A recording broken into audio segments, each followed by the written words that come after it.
te na bino baimboka balandia émission Eve Maloba bisika nyonso bozwami bosaba etando ke na bino tozalaka na lofundu pe lolendo ya koyeba ete bozali ebele liboso ba etando ke na bino pona kolanda émission na bino Eve Maloba o ekambami na mwana mboka Caroline Mbui mwasi Nzambe soki bomoni biso liboso ba etando ke na bino pesa merci mingi na David Kanga po inda za na sima ya cameraman sans oublier chef nanga Sembene Nguma lelo tozali na mwana mboka ma to beta masoli belé na mambi matali politique to bi makambo ezoleka na kati ya mboka na biso po tebisaka bino ete awa na kati ya Eve Maloba na bino ezalaka mituna na biso pe miyano na bango to insista koloba ete bobenga biso na ba numéro eza na C ya poste ya ba télévision na bino ozali entrepreneur ozali politicien ozali musicien ozali besoin de faire Maloba na kati ya Eve Maloba ko hésiter te benga biso romona biso équipe mba Eve Maloba to kita sur le terrain po biso to fanda na bureau te to kita rapona ko CPS bino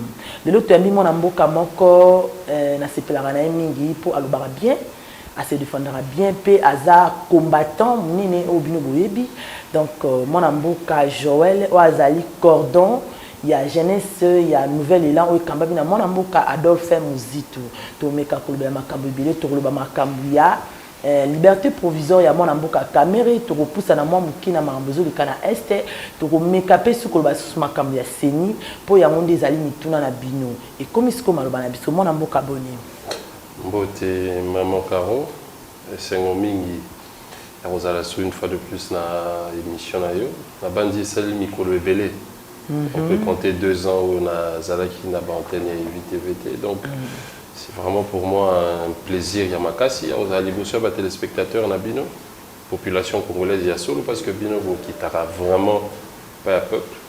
Benabandi na sima émission yo ma solo toro beta toro kundola et kokako édifier population Nabiso surtout mingi bilenge parce que nga nazali ko représenter bilenge à Nouvel Élan.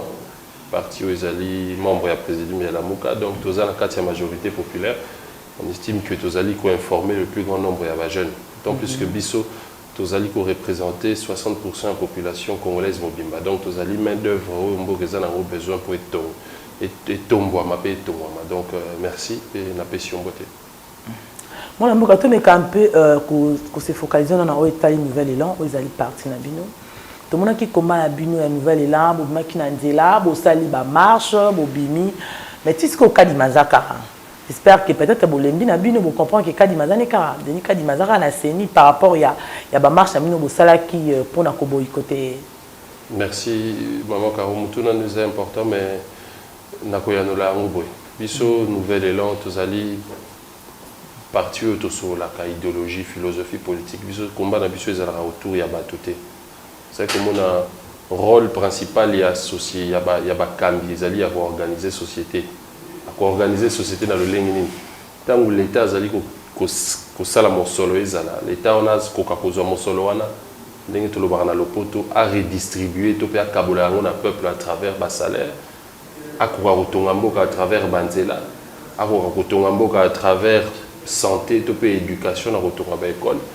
Donc, tout ça vraiment, d'autant plus que l'Ikambo est assez uni. Dans le Sambo, na Bokadov, Mouzito, Azali, leader Nabiso, Azali, chaque jour, que sa peuple a été combat, Azali, ko porté, Azali, Vbongo, combat à libération, à peuple, à reconquête, à souveraineté, Nabiso, Azali, Koleka, Namaponami, à Kitoko, qu'on a été cambio, baroute, pas à peuple, bas à la Bongo, Baumbu, à peuple.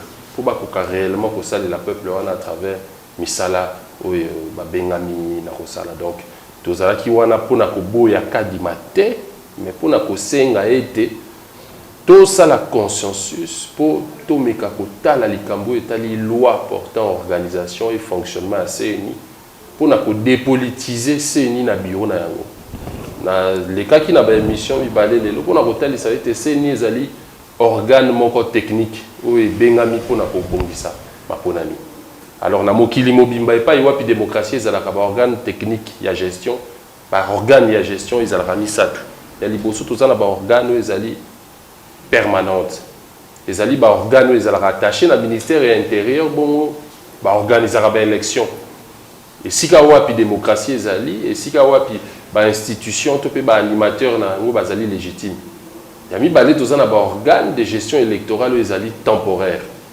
bango bayaka pene élection pour na organiser ma ponami une fois ma ponami esalemi bakomi dissoudre organe wana ya misato ezali kaya seni ezali organe moko de gestion électorale mixte elingo banini seni ezali composé na société civile ezali composé na ba force au parlement sikoyo na kati ya ba organe de gestion mixte wana direction to pe organe technique ya seni ekambami na société civile bongo ba force au parlement bango ba siégeaka na plénière pour na kotala soki bongo réellement loi portant organisation mibeko nyonso ezala ki voter na parlement na likambo etali élection ezali bongo ko salema donc omoni biso tozali ko senga solo retour moko na normal pour être peuple akoka kozala na seni na yé moko ezali neutre pour yé moko peuple a organiser ma ponami à travers société civile pour na ba dirigeant ba routa bongo pas na yé parce que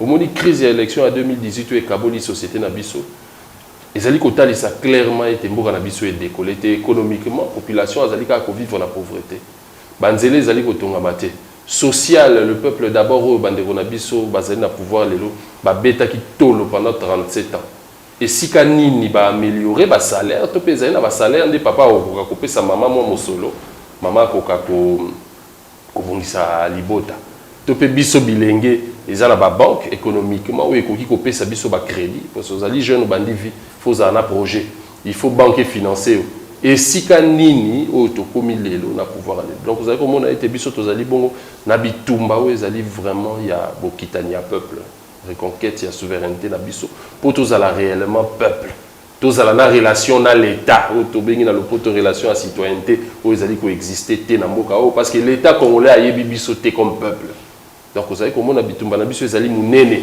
soki to memi bitumba wana kaka na moto ya kadima on a été to ça le côté mabe kozala parce que biso tozali ko lutter contre dictature et non contre dictateur parce que ba dictateur tangu ba yaka na bokonzi ba yaka na pour soi-même tangu ba fanda ka likolo ya dictature ba koma rasiko ba oppresseur ko baloke la peuple wana yango biso to lobi il faut to bundisa bongo dictature dictature ezali système oyo ezali na mboka na biso ko banda colonie ko banda avant indépendance to longola ngopo mutu akoya wana azala bongo mutu autie pa peuple bongo azala soumis na auto bengi dans le poto principe ya redevabilité à travers action ya l'état pour na peuple akoka ko bénéficier na misolo na yo omoni lelo bande ko na biso ya union sacrée gouvernement ba wario bazali ko beta tolo ete ba doubler budget ya mboka mais biso to yebi ete budget za l'équilibre ya ba recette na ba dépense mon solo gouvernement azui ezali 10 milliards lelo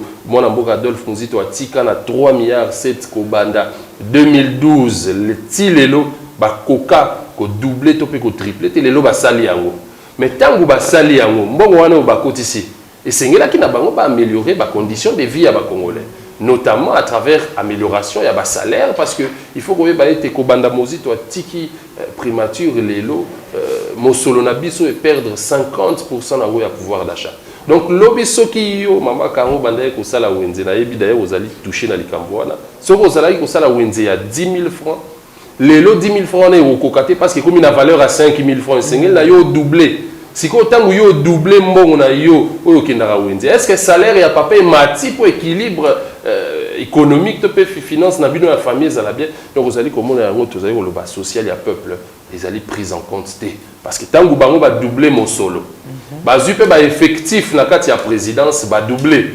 gouvernement yé moko azali ko zo mon solo na présidence bazali ko zo la moitié ya budget ya mboka donc omoni ete mon solo wana ba vimbisi yango pour bango pe ba richesse na bango to pe ba salaire na bango esala nini et vimba donc likambo ya peuple esika wana ezalité yango moni biso tozali komba na biso ezali monene tokoki komema yango na kadima te parce que kadima azali individu biso tolingi to lutter contre système to zala pongo réellement un état donc yango moni na koloba kutu wana na pesi lisusu mbote pona kotalisa ete mayele to pe bwanya ya mwana mboka Adolphe Muzito po atalisi ete lelo ba politique ba force politique sociale nyonso oyo basangani na sima ya église ayebisi bango boye awa tosangani pona likambo ya seni mais sengeli na biso to lever point moko ya convergence tozala elongo na likambo ya seni parce que bino bozali na ba oyo bazali na kati ya parlement ba oyo ba siège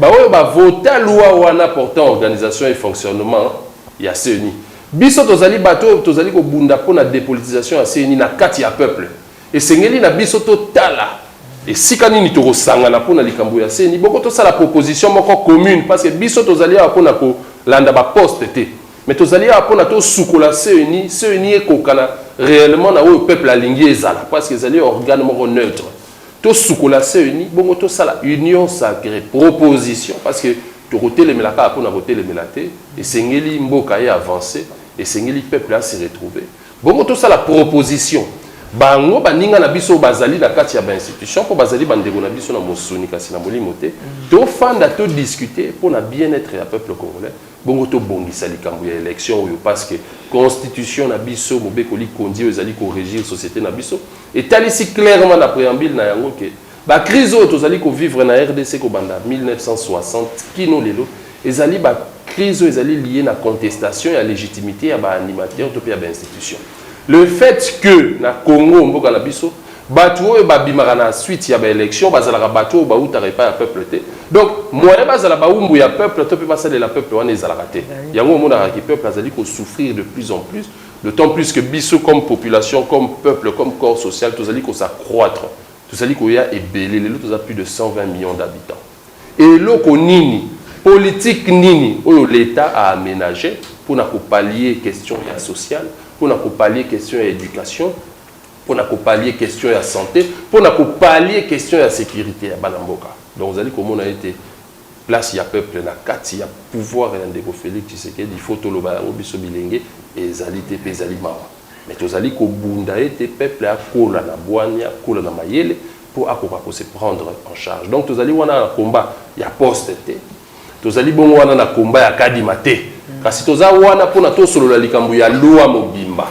bongo biso ba politique tozala soumis na loi wana bongo makambo eko ke liboso donc wana ezali combat na biso ya nouvelle élan o tozali ko bunda mikolo nyonso na sima ya mwana mboka Adolphe Kuzito to bengaka affectueusement maître d'école parce que lié à travers dialogue vertical université populaire to pe ba tribune boyebi lo lenge nini asangisaka biso ba jeune parce que biso nde to benga mikoto kamba mboka car la question wana tuza to se basé dans la CENI et sika abino osali et tumbala bino et que nyos obino osala ki comme tumbala bino et gouvernement ayoki yango vraiment te moi na mboka kadima amemi biso na ba élection to comme na 2023 amemi biso na ba élection bino na ngambu ya nouvelle élan est-ce que vous allez prêt ya ko affronter ba élection car ande kadima ozala na 2023 na bandi était sociale situation politique économique sécuritaire ya mboka na biso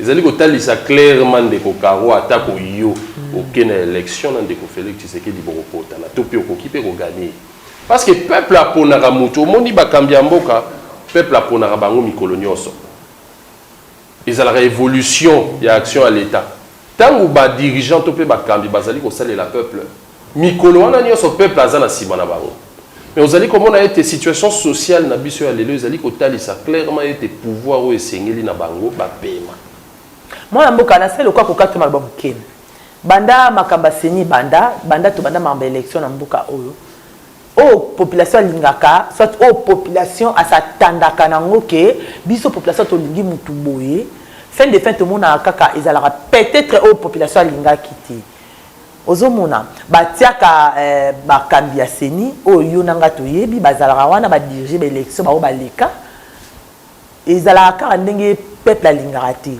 mais bino na ngambu ya nouvelle élan to bino etant que ba résistant boyebi sa biso effort nini oyo bino boki ko sala etant que ba résistant pour population à s'attendre une élection en 2023 où ils sont transparents et que ceux qui kadima sakara wana combat ni bino ko sala pour la 2023. Merci maman Karo question les a bien on a loba qui te moni biso nouvelle élèves à l'école pas yoapi azali ko lier sa biso bilei ya molimo po toye ba ete biso tozali ba konzo moni biso tozali ba socialiste ba démocrate biso to reconnaître ça peuple netiye mokondi kasi sengeli na peuple wana ndé à se prendre en charge au moni biso tolobi ete tozali na combat pour na remobiliser peuple contre injustice sociale contre dictature pour mobiliser le peuple pour le combat et la reconquête de la souveraineté.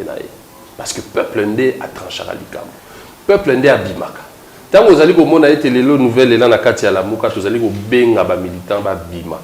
Vous allez au monde lelo dimension où tout comme il faut qu'on félicite mon amboka Adolphe Kouzito Azali le seul parti politique où ils allaient implanter dans ndenge ya solo na Congo mobimba. Peuple congolais yoki peuple congolais a commis kokola te. C'est-à-dire que tout commis siko tout ça la phase moko ya soulèvement populaire. Mais ils allaient dans la phase nango to pe na niveau intellectuel parce que au moment de l'élection en 2018 population mobimba ya bikolo nyonso ba sangana ki lokola mutu moko parce que bazala ki a soifé à changement. Balinga qui était politique ya mboka na biso échanger mon PPA sika ya biso pe peuple to ko se sentir considéré na ba cambio to kopona. To s'identifier na kati ya ba dirigeant o to kende kopona. Nous allons comme on a été, malgré phase où on a évolution, où tous allez dans le soulèvement populaire, les alliés qu'on s'allait graduellement, progressivement. Donc, biso tous la confiance dans le peuple, na biso parce qu'il y a des gens qui dit. Biso bilingue n'est qu'une bande mission na opona kotali vous allez 60% de la population congolaise. Tous allez confiants et conscients et tous allez na kati ya bitumba. Donc, constitution et puis biso pouvoir, l'article 64. Pour na kubarenze là na batu union se baser pour ça la peuple.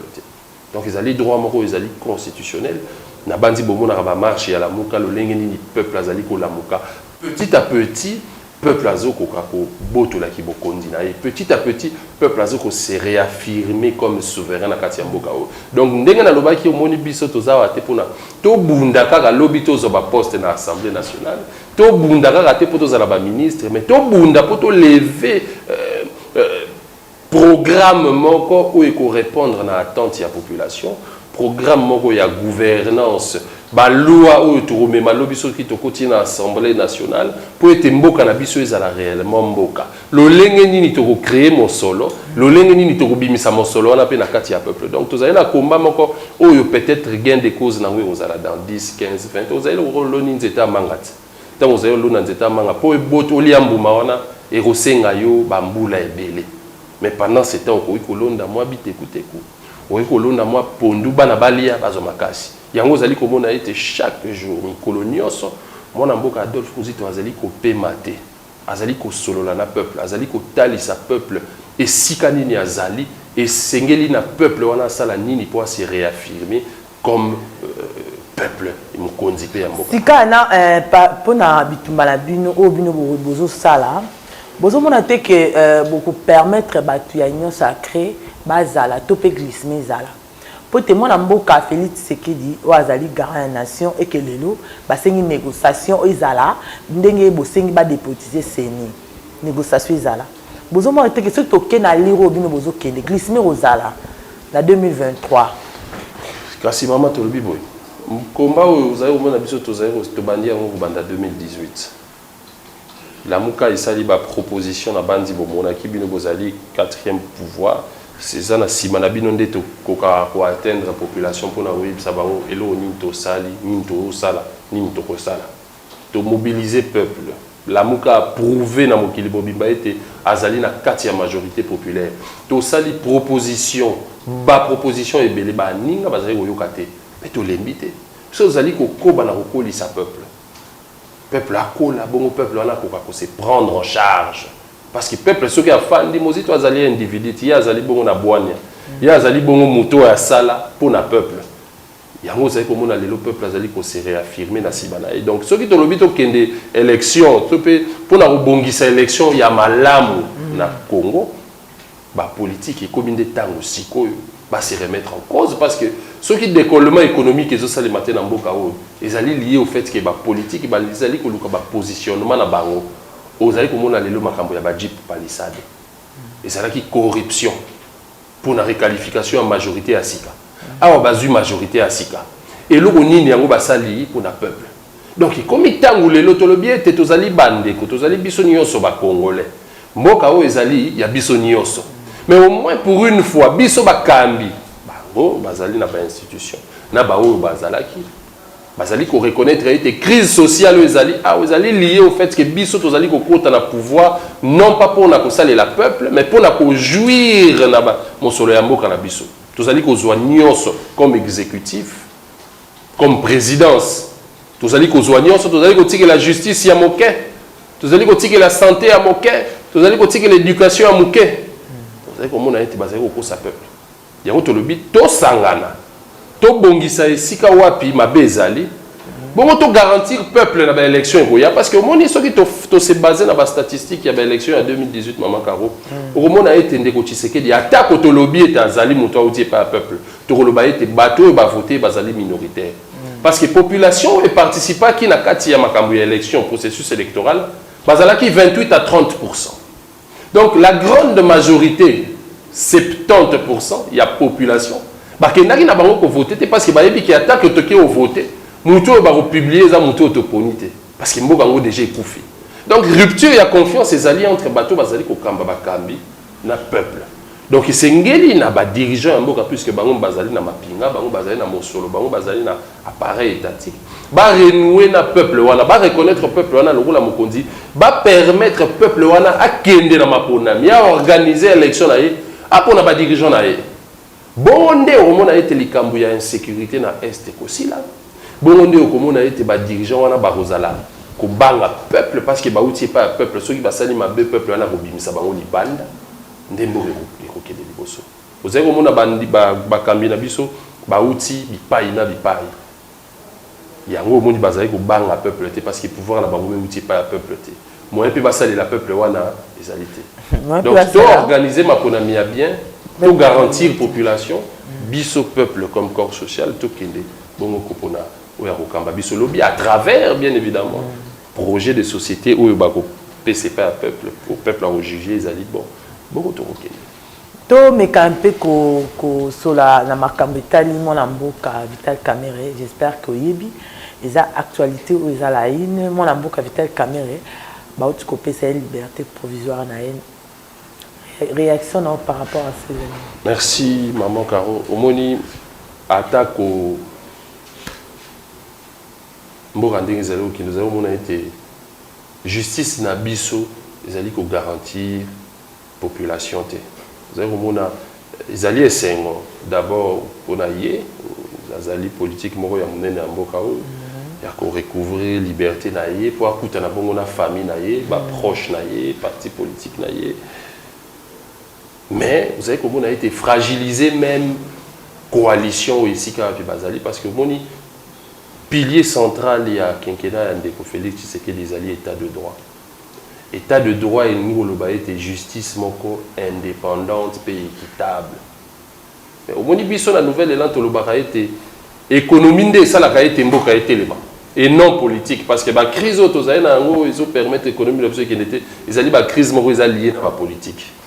Surtout le barrage économie. Mais vous savez comment on a été justice na biso ils allaient justice moko où ils allaient assujettis, où ils allaient pris en otage na ba dirigeant. Ils allaient justice, ils allaient inféodation à justice na biso na pouvoir exécutif, na pouvoir législatif. Complicité, il y avait institution on a mis balai pour na quoi pauvrir justice, pour na rejoindre justice on en otage. Vous savez comment on a les loba na mboka bazero mituna bato bazali ko yiba bosolo ya mboka po biso to tala mingi likambo ya caméra était parce que caméra azali na eka conséquence to pe cause ya dépendance ya justice na biso e pas ba politique les lo peuple congolais azali ko tala mbongo e uti kutu e pas ba pa ya pona ko tala likambo ya coronavirus COVID-19 Eliami ministre akoti makala lobby ministre wana babimisi totali likambo ya Willy Bakonga koti makala lobby babivisier lelo komi tour ya Kamerhe lobby ekozala nani bango bazali ba personnalité publique bazali bilongi otoyebi mais bongo ba oyo balia mbongo parce que liberté oyo ya ndeko Kamerhe ezali bien pour naye mais et remettre en cause procès mobimba ya 100 jours to peut remettre en cause exécution ya programme wana d'urgence au chef de l'État a initié à qui n'attend wana Vous allez comment on a été Mosolo Ebima qui na banque centrale des milliers de dollars sans pour autant qu'on respecte chaîne de dépenses. Bongo, tout comme qui na deux gouvernements. Gouvernement parallèle il y a des coachis balance temps. Na gouvernement où ils qui na présidence. Donc Mosolo wane sike kenda, est-ce que Mosolo wane zongi? Ba maison préfabriquée, est-ce que Nyonso wane za na kati. Donc vous allez comment on a problème wana siko biso comme nouvelle élan vous allez ko aborder en le lenge nini. Biso to kena on a contexte économique. Parce qu'il y a un budget à l'État et il y a un budget aux alliés à fonctionnement et à l'institution. Donc on a biso to zali na démocratie est fan d'akasio principe il y a séparation il y a pouvoir. Tous allez na pouvoir exécutif, tous allez na pouvoir législatif, parlement, tous allez na pouvoir judiciaire. Alors na kati ya Mosolo o ebibaka vous allez prévision topé exécution. Vous allez comment on a été présidence na gouvernement, bazali kozwa plus de 50%. Parlement y a zali kozwa 44%. Wana na c'est basé na budget il y a 2020, premier trimestre il y a 2020 pour na bato balingi ba kundola ngo sumakasi na tindi bango batanga 26e tribune ya mwana mboka Adolphe Nzito. Wazali kotali ça a été justice na biso ezali faible pour na nini? Parce que ba gouvernement président de la République ou azali garant ya nation, azali garant ya bon fonctionnement ya ba institution, azali ko pesa impulsion et là ya kito côté la justice, ba magistrat ba ko kozwa Mosolo ya bien. Pour bazala réellement indépendant tant que bazali ko trancher ba dossier. Les lois azali comme on a été pauvreté à justice et ça l'a été. Justice na biso est commis FEOD, justice na biso est commis monnaie, justice na biso corruption ezali ko gangrener makasi. Pour nani parce que ba magistrat bazali ko zwa Mosolo te ou ko permettre yé à ko vivre décemment. Donc c'est une en quelque sorte ezali complicité à deux pouvoirs. Mascarade, tout le mascarade. Oui, procès au Mobimba. Alors, Negolobi na loba qui en d'ailleurs les ali saga. Les ali digne d'un film hollywoodien. Au total, on a ba Novelas TV. C'est-à-dire ba monter pièce et bandeli ti na souka. Peuple azali causé la question. Yango moni était lobby tango ba annoncer libération. On mona qui était ba déconabiso il y a eu des pèses. Ba sala qui m'a tata na Kabambare, si quand il siège il y a UNC Zali, pour la Kolobaïté, ce n'est pas normal. Si Kabati qui m'a la boca Vital Kamere, procès en direct, mais sur la on a TV Mobima, monde entier Mobima. Bati qui est-ce que ni solo babande ko tanga été détournement ni salini. Ezongi sous cette population ko yeba, est-ce que ezongi ou soit ezaki dans politique mort boyé pour na ko fragiliser mon la boca Vital Kamere. Non, parce que Nathalie si était, vous avez comme on a yango boni na lobby procès on ezaki saga parce que mon amboka Vital Kamere na kati ya procès wana Nathalie si était ba injonction topé nyonso abanda ekozwa na kati ya exécution ya projet 100 jours wana utaki likolo ko banda la présidente de la République. Donc ce qui te lobby était na kati ya procès à 100 jours wana Torobanda ko remettre en cause crédibilité même il y a président de la République. Puisque directeur de cabinet na Azala qui on a pour exécuter seulement makambo et utaki likolo. Donc bana Congo bazali ko mituna yango na lobaki yawa. Ezali mawa, ezali pasi mingi pona bana Congo tala été misolo et belé en mboka. Oyo ebima en violation ya chaîne de dépenses. Oyo ezala ki ba décaissement moko d'urgence. Au lieu de servir na rotonga réellement, ko sala ba projet oyo ezala ki initié. Mosolo ane qui na ba compte privé à bateau. Ezali soni pour la rotala été ba éminent professeur ou bazaki na procès wana ou ba prouva qui na population non plus que ça qui procès moko en direct le lengeni du détournement on est salé mais de façon intellectuelle pe ba complice nyonso wana et les autres ça comme on a été battu ou ba dignitaire ou bazali ko zwa Mosolo ya mboka bazali ko kota makala bazali ko bima. Nyonso wana biso nouvelle là tous ko tala ngo vraiment na angle mususu pour na koloba été il faut na l'état atika kozwa Mosolo ya monene mais akanisa pe justice akanisa bongo pe social na lolenge wana tozala bongo na justice moko parce que justice ya mboka na biso ezali victime ya injustice ya exécutif to pe ya pouvoir législatif yango ezali ko sala été tozali na ba magistrat tozali na appareil judiciaire moko ezali faible. Oh, ce que vous avez dans mbongo, la loi du plus fort va primer. Sika moi na mboka Jamal o azaki pe na kati ya procès batikala ekopesa occasion na te sika moi na mboka Vital Kamerhe abimi. C'est une bonne occasion pour Nabi. Ezali ba dossier à justice autoroute aussi misé mingité mais du moins que ça la commentaire. D'ailleurs bino ba pandisango d'ailleurs vous avez d'ailleurs la mission à retour na été et sika ni Jamal azali parce que na bandi na tango wana tango azali ko senga liberté provisoire pour raison de santé parce que mon bien que justice et que droit en cas il y a un problème de santé bah qu'on conduire vers centre spécialisé et pas y avoir prise en charge d'un ko salima dignement parce que tant que mutuaza a droit la vie binonde ba pandi ça ngo mais ma biso parce que ba dossier justice to yeba so qui réellement Jamal Azali na prison to pe Jamal abima. Vous allez comme on a. Donc, tant qu'on a lobby à Ozali saga, ça veut dire que Tozala qui face à un théâtre, si on a pimo sur le Mbongo, il y a un Mboka par deux qui détourné, dilapidé de façon cavalière.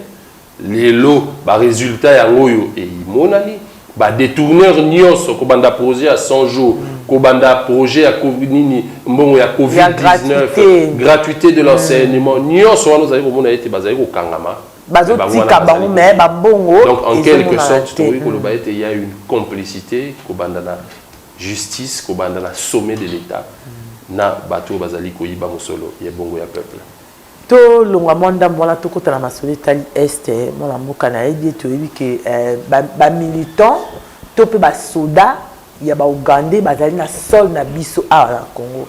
En même temps to kolanda parlement ya Ouganda bazolo ba été bazo reconnaître comment est-ce que les soldats na bango to ba militaire na bango ba komi na sol na biso. Merci. Nabandi ils allaient pouvoir égaler un chef de l'État. Il y a quoi engager armée, toute sécurité en Mboka oyo. Ils allaient soumis à approbation il y a parlementaire. Mokondi Mboka a informé le président il y a la chambre mi balé à parlement par rapport il y a ba opération militaire oyo esengeli et salema na territoire. Alors plikambuya sécurité na est maman Caro ezali mawa mingi parce que vous allez comme on a été Ouganda topé na loba ngoboboye ezali na opération mon côté ya ba militaire étranger na territoire mususu o esisa guerre na mboka o. Qui vous rappelez récemment, vous avez comme on a des troupes américaines, balongwa qui Afghanistan. Déclaration, il y a gouvernement américain, qui était l'État en Afghanistan, il faut d'abord y capable de sécuriser Péri Mbokanaye pour bisoto yako bakisa. Bisoto yako aussi sa guerre ya mutu azoko rabundate. Et de deux, puisque biso na nouvelle élan to lobaka était économie des ali corriger société tout politique na biso. Monsoloni ni oyo l'État a chaka na disposition, il y a armée, il y a sécurité, il y a intérêt, il y a défense, il y a mboka na biso.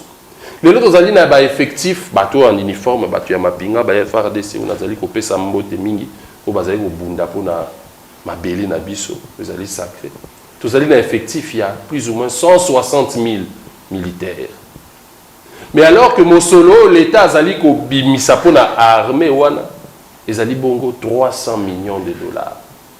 Pendant que Ouganda, mboka wana ya moke, bazali na effectif il y a 45 000 militaires, mais budget armé na bango, ils allaient ko atteindre bongo 1 milliard.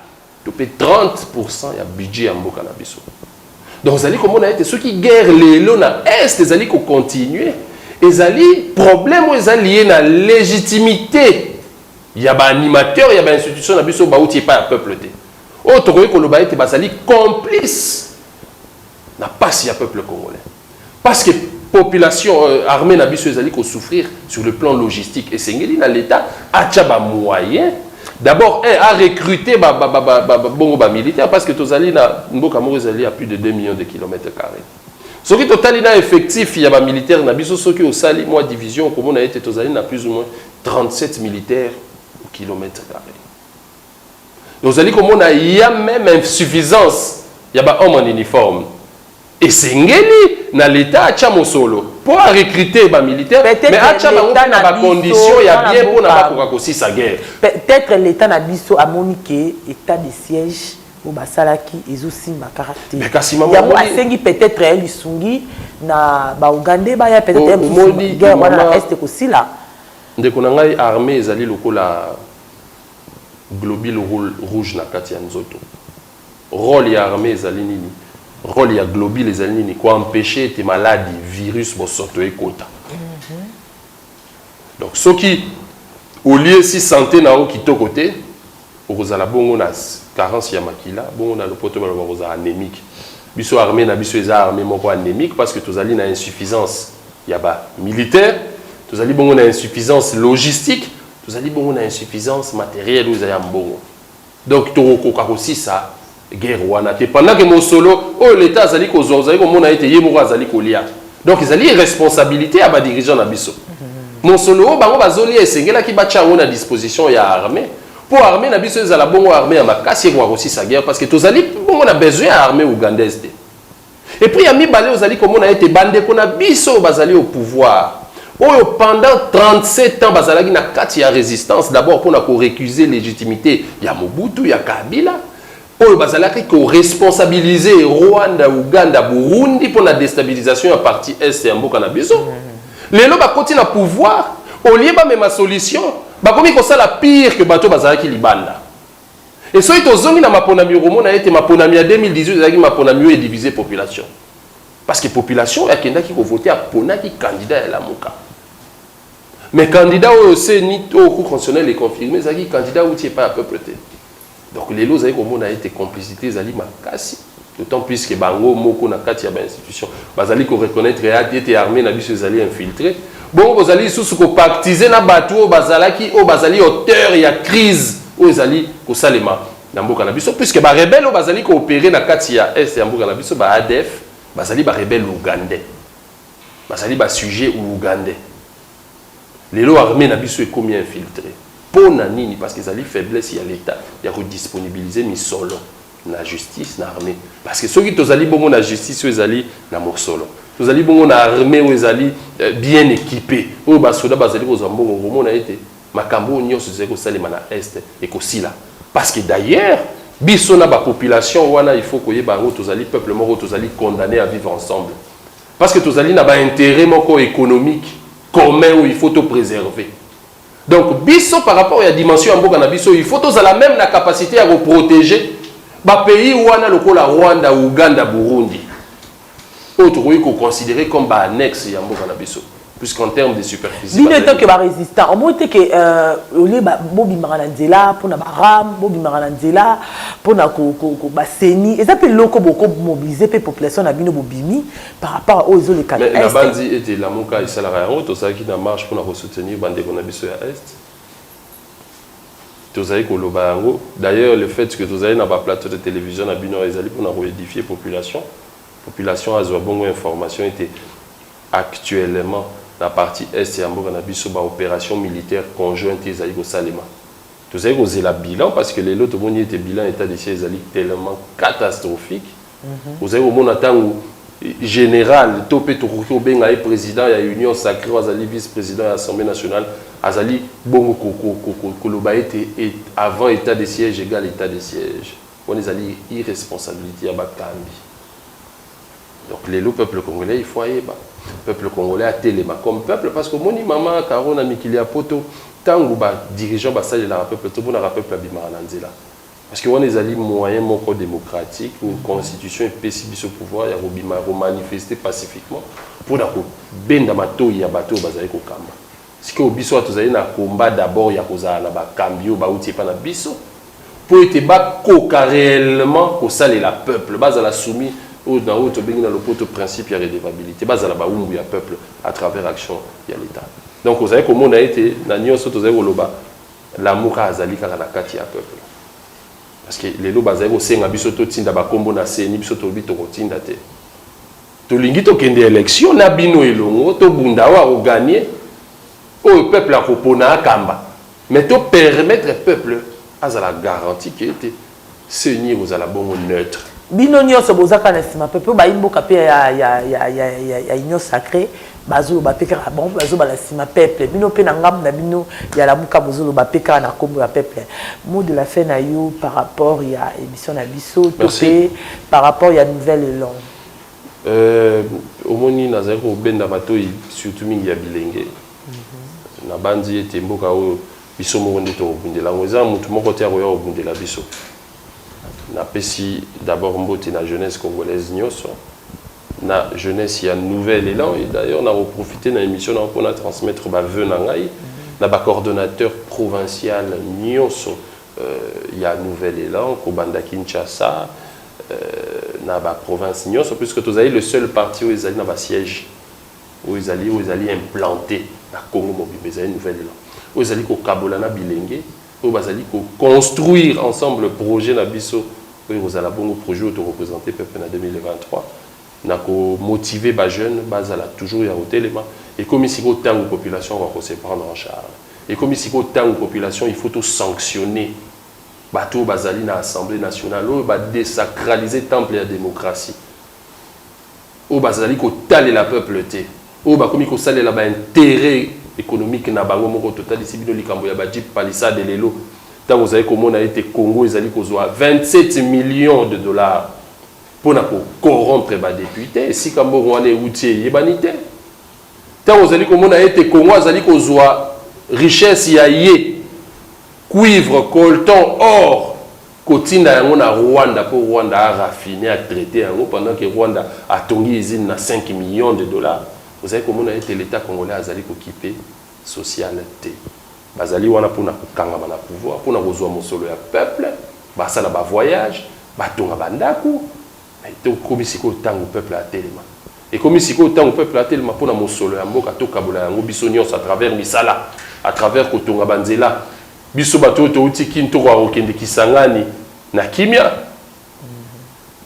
lebi ba jeune ya nouvelle élan on a zéro pesa mbote ya Merdiv Kimbongela Aris Kevin Bokanga basala ki mission Tichikapa mais tant que bazali ko tindela nga ba vidéo na zali ko yoka na mawa le lengi ni bazali ko koya kana ba moto le lengi ni nzele zali mabe nyonso les ali responsabilité ya bakambi biso ba jeune ya nouvelle élan to telemi parce que tozali koyeba ete tozali des forces tozali 60% en population congolaise donc ceux qui to kangi muta ofola azate donc meilleur vœu na bana Congo nyonso ba jeune nyonso to lutter na katia tozala na katia bitumba o ezali bitumba ya reconquête ya souveraineté na biso po tozala bongo peuple na miso ya ba peuple nyonso ya mokili. Merci surtout Nayo pour l'invitation. On a bandi ezali mbala sukate. Okay. Merci mingi baimboka tozakaniser makoye baete bu landaki biso bande bandeli to komi na suka émission na biso to pesi merci mingi na coordination mobimba ya jeunesse ya nouvel élan o bayambaki biso pourquoi pas na yemoko cordon ya jeunesse ya nouvel élan o ya bibiso Depuis Sarabino était bobenga biso na numéro ils en a passé à ba poste télévision na bino troya toko kita sur le terrain pour biso musa na biso za la kita sur le terrain to pesi merci mingi na ya filote que passeport rouge 0033 bolandi minene ya émission Evima Loba pe ba bon séjour à toi Tigana Zureta pourquoi pas Force One Maître Van Vandam to pesi bino no sobambote to pesa merci na David Likanga ezalaki ya bino ndeko Caroline Boyi moi Sinzambe tukutani mbala sima merci bye